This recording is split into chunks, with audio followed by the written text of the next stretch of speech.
Hi, good afternoon. This is Peter for DualShockers, and I'm here today with Aaron Weber from SEGA of America, and he's here to show me the recently announced Sonic in the Lost World, which is exclusively for the Wii U and for the 3DS. So, if you don't mind, Aaron's going to take it away right now and tell us about what's in store for Sonic this time. Yeah.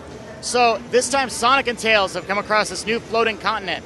And on this continent are a bunch of different hexes, and they kind of make up this floating world. And so on that continent are 6 new enemies. They're called the Deadly Six.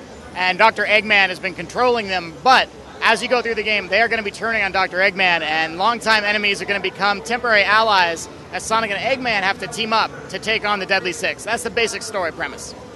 Fantastic. I still call him Dr. Robotnik, and I'm trying to come to terms with that. But technically, that is his name. Eggman is the nickname that they've given to him, so either is fine. Now in the game, one of the biggest changes we've made, and you'll see it in the footage behind us, is that you are going to be having full control over Sonic and his speed, and that, I think, is a much welcome change. A lot of people tell us, I played a lot of Sonic games, but man, either it's going too fast, or I fly off the edge, or I hit something and I just stop, right? So this game tries to address all of those points. We've added a new parkour system so that now when you hit an object, if you're running, you will vault over the object or you'll run up the object. And we've also given you full control over his speed by pushing the right or the left triggers on the gamepad, and that will let you dictate, do you want to walk, do you want to run, or do you want to spin dash, which is the fastest possible speed. So giving the speed and control to the player is one of our biggest new features. yeah, actually, the demonstration I had a few minutes ago feels fantastic. The parkour works fantastically. I mean, the gameplay is very seamless, and it's definitely the smoothest Sonic that I've played ever since.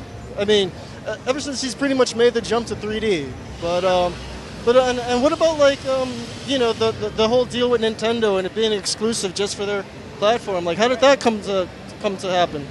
Yeah, so Sonic has always done really well historically on Nintendo platforms. And for us, it was really a no-brainer. It was a win-win. I mean, if you look back at Sonic Colors, you look back at Sonic and the Secret Rings, all these great Sonic titles that did very well for SEGA on the Nintendo Wii platform. So from our perspective, the 3-title deal that we signed with Nintendo makes a lot of sense, and having Nintendo support is really awesome for Sonic as we go forward, too.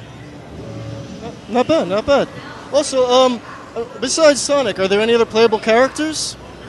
Not playable, but you are going to see characters like Tails and Knuckles and Amy returning, and I know there are fans out there that are like, but I want all 37 of my favorite characters. And yeah, we hear that, but we wanted to really focus on the core, for this one. And I think it's really nice to see Knuckles and Tails and Amy getting a bit of time in the spotlight. I know some people would want even more than that.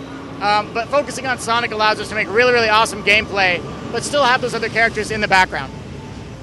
And just out of curiosity, I've always enjoyed the 3D Sonic games, but one thing I've heard Sega mention in the past is that being trying to construct these massive 3D worlds that are able to, hold up and withstand Sonic's speed, it's Sonic games tend to be kind of on the short side. So, how does that play out with this one? How has it been working this one out? The cool part about this one, and we're showing it off in the demo, is that there's many different types of levels. So some levels might be like Sonic Generations, where you're running in the whole level and you're going really fast and you're trying not to hit anything. Just don't die. But you got other levels that it's take your time and explore and go wherever you want. And then you have even more levels that are it's a 2D style, almost like the older Sonic games, where it's 2.5D, and you're just kind of running through in that sense. And so I think that's the key, is really having a lot of variation and then giving a lot of different level choices to the player, so that you as a player, if you like one over the others, there's going to be a lot of cool levels for you to enjoy as you go through. All right, okay. And also, the overall game world makeup, is there actually going to be a hub world some of the older classic Sonic games, or is it just going to be pretty much broken down by regular level by level? Well, stay tuned. We're going to be announcing that pretty soon.